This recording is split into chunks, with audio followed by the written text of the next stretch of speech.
3. Dear colleagues, for those of us who conduct research in the interdisciplinary cross-section of the field of translation studies, there is a plethora of evidence and examples to support the notion of translation as a mosaic. The interconnectedness of translation studies with different fields constitute prominent areas of research within translation studies, and many studies serve as evidence of this from the Turkish context. A mosaic essentially means a picture or pattern produced by arranging together small pieces of stone, tile, glass, etc. The concept of small units composing a whole then leads to the notion that the individual fragments, units, the texture, color of each contribute as separate entities to the formulation of a whole that can be studied through the examination of each piece and furthermore through the study of the whole composed by these. In this sense, the study of translation from different perspectives is very similar to studying a mosaic. In this study, we hope to posit that in the case of audiovisual content or audiovisual translation, we are not only referring to a mosaic, but a mosaic prism of multicolored glass, which will shed new shades of light according to how, where, when, and in what manner it is held to scrutiny. The different fields, which intersects with the field of translation studies and thus creates a mosaic prism of multicolored glass, include film studies, gender studies, cultural studies, and sociology, among many others.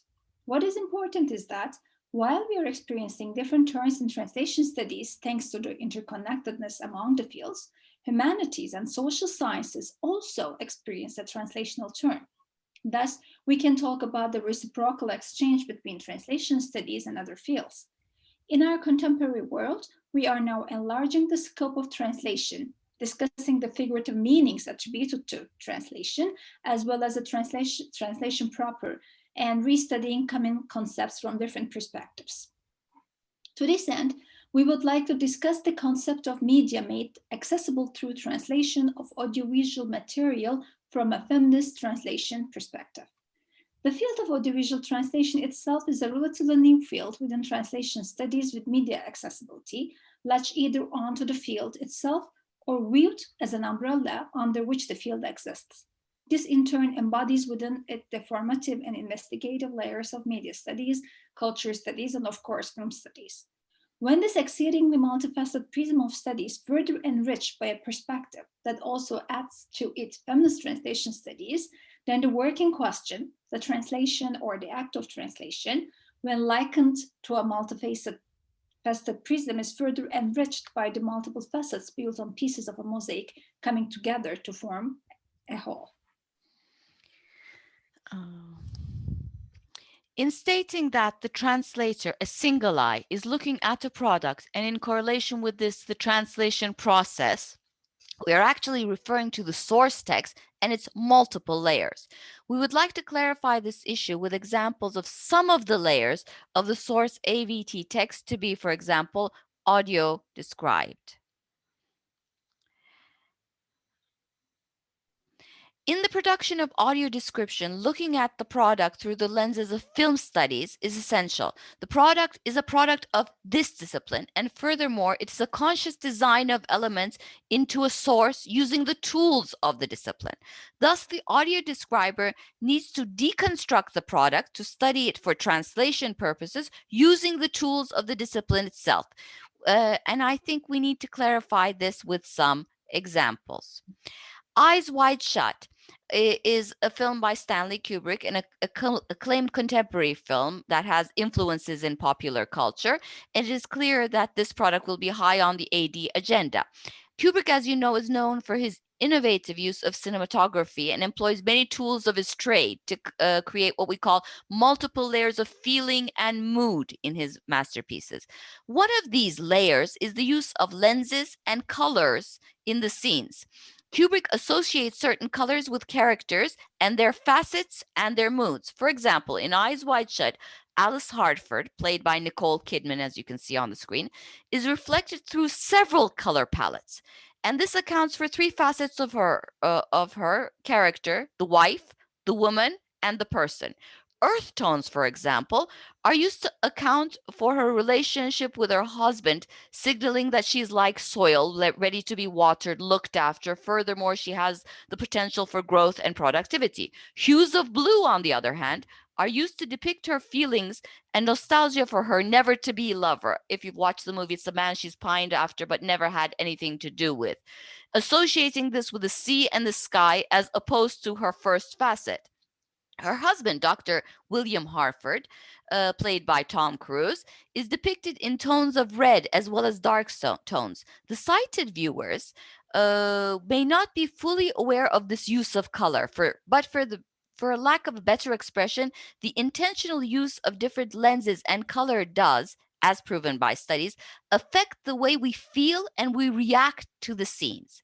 This is a facet that has to be uncovered scene by scene from the original and integrated into the AD if the AD is to have the same effect and create the same enjoyment for the users. This is but one example of how film studies enters into the picture when dealing with AD, camera angles, shots, and many others can also be, of course, provided as further examples. The intersection between the field of translation studies and cultural studies also contribute to this metaphor of the mosaic prism. While theories gain ground from across multiple diverse fields, the field of translation studies becomes a prism of possibilities in this sense. The influence of cultural studies on translation studies paves the way, as you know, for post-colonial translation studies, feminist translation, and so on. So while talking about the importance of culture, we not only focus on the mere translation of cultural features benefiting from different translation strategies, such as domestication and foreignization, but also the importance of culture making the source product accessible to the target context. When the process of translation practice, particularly translation of audiovisual products, includes audio description and gender-sensitive concerns, this becomes much more important. For example, talking about history and culture and historical perspectives, we can say that any film will entail traces of the language and culture or the history of the culture it is produced in. But there are some films that highlight this fact or even play on this fact. Forrest Gump is one of these examples. We haven't counted specifically, but we're told that there are over 50 explicit references to American history when it comes to this movie.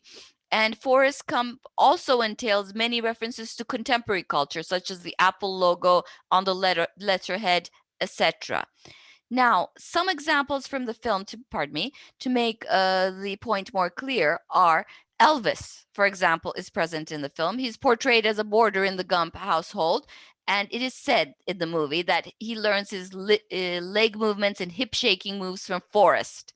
For example, the smiley face visual is mistakenly produced by Forrest as he wipes his muddy face on a t-shirt. Or John Lennon is depicted in the movie, and he is inspired by Gump to write the lyrics of Imagine, as Gump talks about China. The list is also long. All of these fantastic facts, of course, are relayed through the visual, which situates the action, and thus, if the play on history and culture is to be relayed, need to be incorporated into the AD. Now, you have to know, of course, the American culture and history to begin with. The audio describer working with such source text needs to be aware of the source culture and also has to be aware of strategies used to be able to relay all of this to the target receivers, who may not be, of course, people that come from the same culture. Now, participants. Let's talk about participants. Another facet of the prism is the participants. In this instance, participants may refer to actual participants, that is the characters, the actors, or the receivers as participants. Research has been carried out in the intersection between media accessibility, audiovisual translation, cultural studies. Participants are varied. For example, in dealing with participants in our prism-shaped world, as we're looking at it, we look at participants in the product, actors, characters, through the perception of the visually impaired. So, One prominent example of how this consideration in the process of translation affects the product can be based on the intersection between translation and gender, a field of study that has become prominent in translation studies.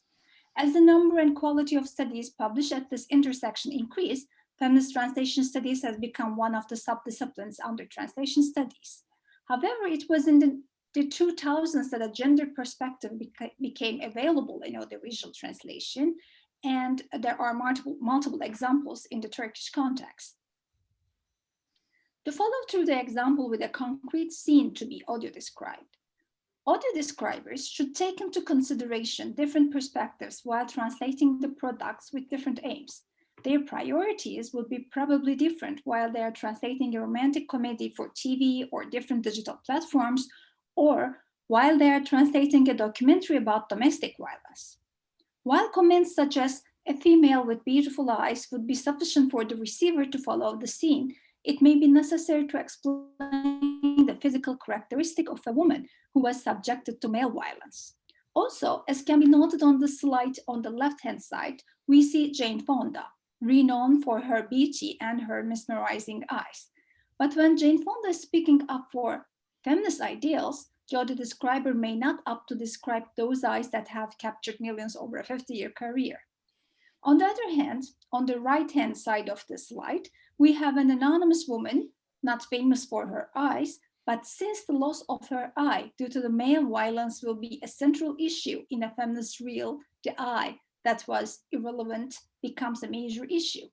It is, excuse the play on words, the audio describer's eye looking through the prism that must spot the centrality or the irrelevance of the eye. Similarly, although the title of the work in these two posters is same, it won't be sufficient for the audio describer to read the title. For the 1890 American comedy film, the title represents the working hours for these three women who live out their fantasies of overthrowing their egocentric sexist boss. Their outfits represents different characteristics attributed to women. Dolly Parton, with her figure-hugging, revealing outfit, is the small-town beauty hounded by men.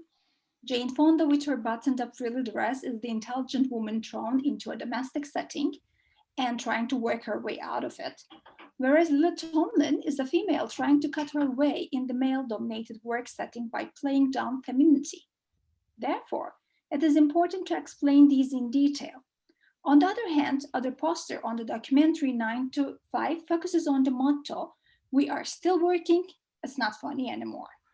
While the first American comedy belongs to the second wave feminism, underlying the fact that women gained access to public space, but they are still suppressed, the documentary can be interpreted within the framework of, let's say, Marxist feminism.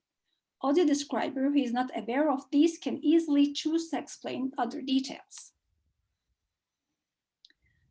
To posit another example from the cross-section between gender studies and audio description.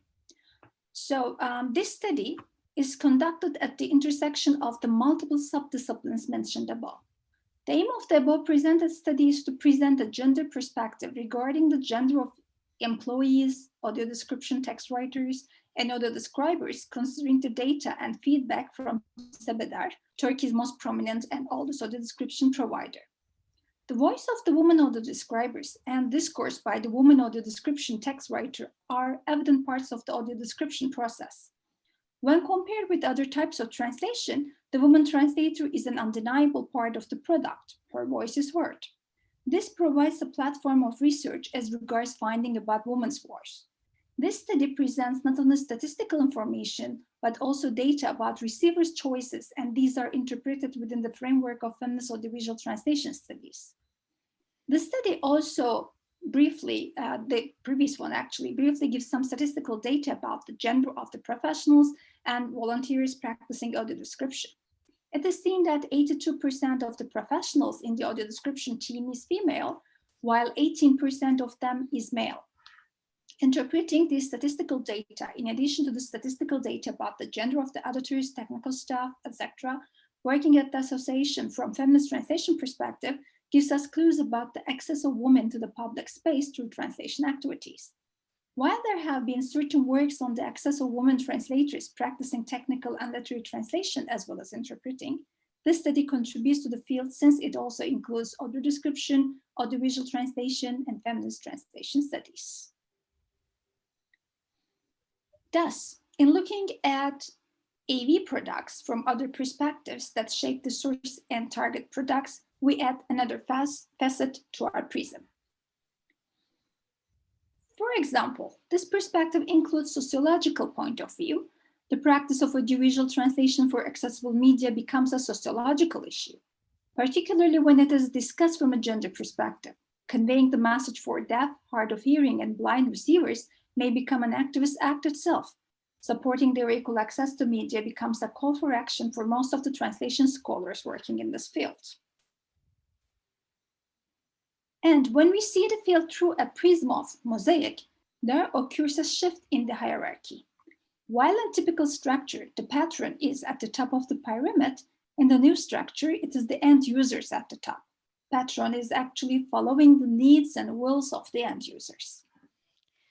In looking at the concept of translation for accessibility, there are also other layers that come into play from a sociological perspective. First of all, the actor network theory by Latour refers to actors, whereas the receiver, as an actor, has interaction with the final product in the traditional translational setting that is commenting on the product after it has been produced.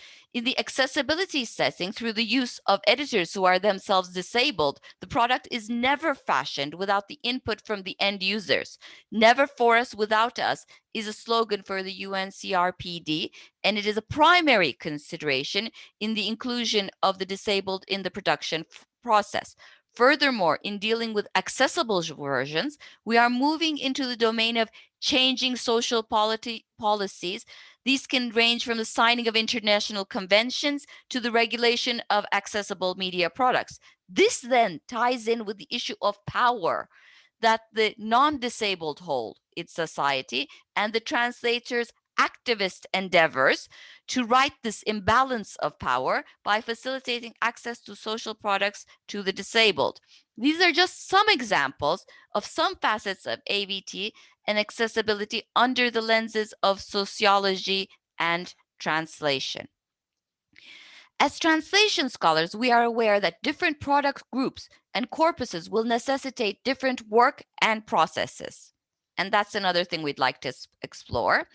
When we look at the research conducted in AVT, it is clear that with AVT types expanding to include new varieties every single day and technology evolving to create new options, research will be multifaceted. Research in AVT is essentially, in this sense, endless. Too many prisms. Now, first, we need to refer to the types of products that fall under the scope of AVT, keeping that in mind that there are multiple translation types for each product, be it subtitling, STH subtitling for the deaf and hard of hearing, dubbing, surtitling, voiceover, etc., etc., etc. We are referring to a varied corpus that needs to take into account the multiple practices across multiple languages and even across multiple times. This facet of AVT that we try to summarize unsuccessfully with one slide, which you can see, signals very clearly that work on genres and practices, examples of practice in different languages and settings. Milieus is another facet of the prism that we have been, of course, talking about. Currently, AVT research is also taking into account the research for MA, that is media accessibility, which is a very fast-growing field that widens exponentially at a pace that makes it extremely hard to follow. But even this research volume does not account for all the types and provides a small sampling across languages, where some are studied more ardently, others are not. It is the fate of this discipline to always be one step behind practice and always end up producing too little when compared, of course, to the number of products and the number of practices. Translation and technology. Now, technology is an inherent part of AVT. It is not only essential for the production of AVT, it is also the tool for the distribution of AVT and the use of AVT. The technological facet of AVT needs to be an integral consideration, be it in translation or in research of the field. With this in mind, Let's see how technology is posited within the discipline. Okay. All right. Translators and researchers work in many different contexts and roles in the intersection of AVT and technology. These are reflected in the slide as working in a team to develop technology for AVT, for MA, or for distribution, using technology while producing it, or teaching technology in the classrooms, making translation, and access available through technology is another opening. And then we have multiple other openings that these are also multiple facets and subheadings. And this is not, of course, an exhaustive list, but I think it gives a clear picture of the importance of the technological facet of AVT. In looking at AVT practice, research, and realities, it is clear that we are looking at a field in which products are produced with input and knowledge from multiple disciplines. Furthermore, in this interdiscipline, if we may, these facets are used simultaneously and furthermore creatively, making the product, the process, and consequently the research multi-layered, multifaceted. And it is the single eye of the poor translator, or in this case, the translation, or the poor researcher, that must capture the multiple facets of the product and translation to be able to do the job at hand, whatever it may be. Essentially, this effort is like the construction of a mosaic. This mosaic is also a prism because it's not flat. As you can see, as we've tried to illustrate, it's multi-dimensional. This prism mosaic happens to be one of the fastest growing fields of research within our discipline and deserves a richness of perspectives that, by its very nature, it contains within itself.